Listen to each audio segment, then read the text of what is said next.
failure. I got so much more.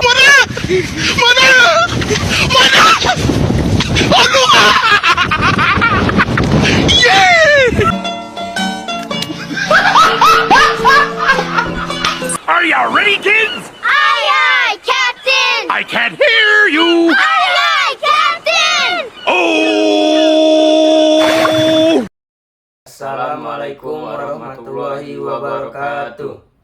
Perkenalkan, kami dari kelompok 12 kelas 12 MIPA 5. Izinkan kami menunjukkan hasil presentasi kelompok kami, yaitu mengenai definisi surat lamaran pekerjaan.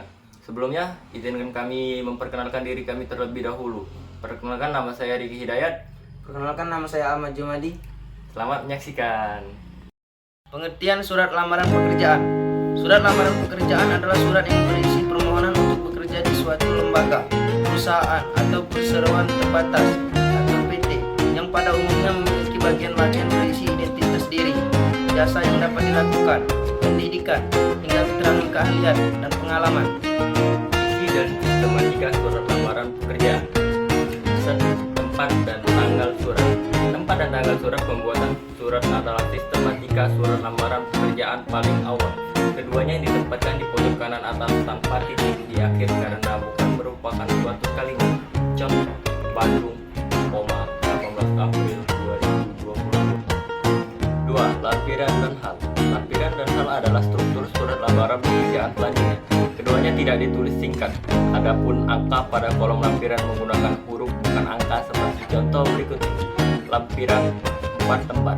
Hal surat lamaran pekerjaan. 3. Halaman surat. Halaman surat adalah struktur surat lamaran pekerjaan yang juga tak boleh kamu lewatkan. Penulisan tersebut sebaiknya tidak menggunakan kata lembaran dan halaman disarankan tidak lebih dari 3 baris. Hindari menggunakan jenis kelamin seperti bapak atau ibu pada jabatan seseorang. 4. Salam pembuka. Salam pembuka pada surat lamaran kerja diawali dengan kata dengan hormat disertai tanda baca koma. Contoh, dengan hormat. Alenia pembuka. Sistematika surat lamaran pekerjaan pada alenia pembuka wajib menggunakan bahasa yang baik dan sopan. Hal ini agar para pihak yang membacanya tidak tersinggung dan mendapatkan kesan pertama yang positif. Pada alinea ini juga muncul pernyataan umum yang menggambarkan diri pelamar. 6. Isi. Dalam isi terdapat hal-hal berikut. A. Identitas. Isi identitas berisi keterangan berupa nama, tempat, tanggal lahir, alamat, pendidikan terakhir, dan dapat ditambah lagi sesuai dengan keperluan. Di dalam menuliskan keterangan tersebut, huruf awal kata digunakan huruf kecil. Contohnya. B. Maksud dan tujuan. Maksud dan tujuan merupakan keterangan tentang alasan pengirim atau pelamar pekerjaan menuliskan surat. C. Menyatakan lampiran. Dalam lamaran pekerjaan terdapat beberapa lampiran tentang syarat yang sudah diminta oleh instansi yang membutuhkan pekerja. Oleh karena itu, pelamar harus memenuhi lampiran yang diminta tersebut. Kemudian di setiap rincian digunakan tanda baca titik koma dan di akhir lampiran digunakan tanda baca titik. 7. Penutup. Isi penutup harus menunjukkan rasa antusias pelamar pada instansi yang dituju. Contoh, salam penutup. Salam penutup merupakan salah satu hal yang harus kamu tuliskan sistematika surat lamaran pekerjaan yang benar. Kamu perlu catat, salam penutup adalah hal sangat penting untuk mencerminkan kesopanan, etika, dan kehormatan. Tanda tangan dan nama terang. Terakhir pada struktur surat lamaran pekerjaan adalah tanda tangan dan nama terang. Tanda tangan terletak di pojok kanan bawah surat setelah salam penutup. Contoh. 3. Unsur kebahasaan surat lamaran pekerjaan. 1. Menggunakan format surat yang standar. Format surat yang standar adalah bentuk surat yang biasa digunakan dalam surat resmi. Pasalnya surat ini dibuat oleh seseorang yang sedang melamar suatu pekerjaan di suatu instansi atau perusahaan tertentu. 2. Menggunakan bahasa dan ejaan yang baik dan benar. Suatu kebahasaan surat lamaran pekerjaan selanjutnya yaitu menggunakan bahasa baku yang baik dan benar.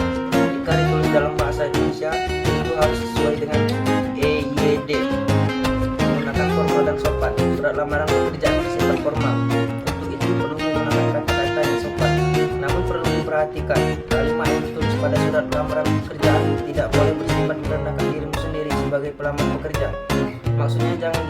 nada seolah-olah kamu minta belas kasihan, supaya bisa membuat menarik perhatian rekrut agar kamu bisa diterima kerja. Misalnya, apabila informasi lowongan kerja itu bersumber dari media massa, maka pelamar juga boleh menuliskan atau mencantumkan sumber tersebut di awal. Kemudian bisa dilanjutkan dengan mengajukan diri untuk mengisi lowongan kerja tersebut. Kalimatnya harus singkat, padat, dan jelas. Kalimat harus singkat, padat, dan jelas termasuk bagian dari unsur kebahasaan surat lamaran pekerjaan. Perhatikan poin ini di setiap bagian, mulai dari pengantar dan juga isi surat tersebut. Pesan harus informatif dan tepat sasaran. Maksudnya apa yang disampaikan di surat itu harus menggambarkan informasi tentang pelamar, kemampuan, pengalaman kerja yang relevan pelamar. 5. Isi surat harus tersampaikan.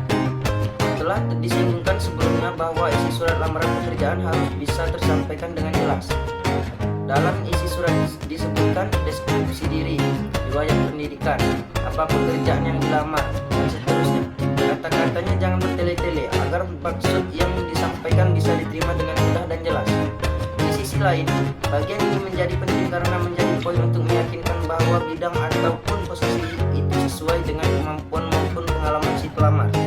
Nah, ini adalah contoh surat lamaran pekerjaan yang baik dan benar. I bring it down, make it clap. I got 3 old thoughts, new Broadway.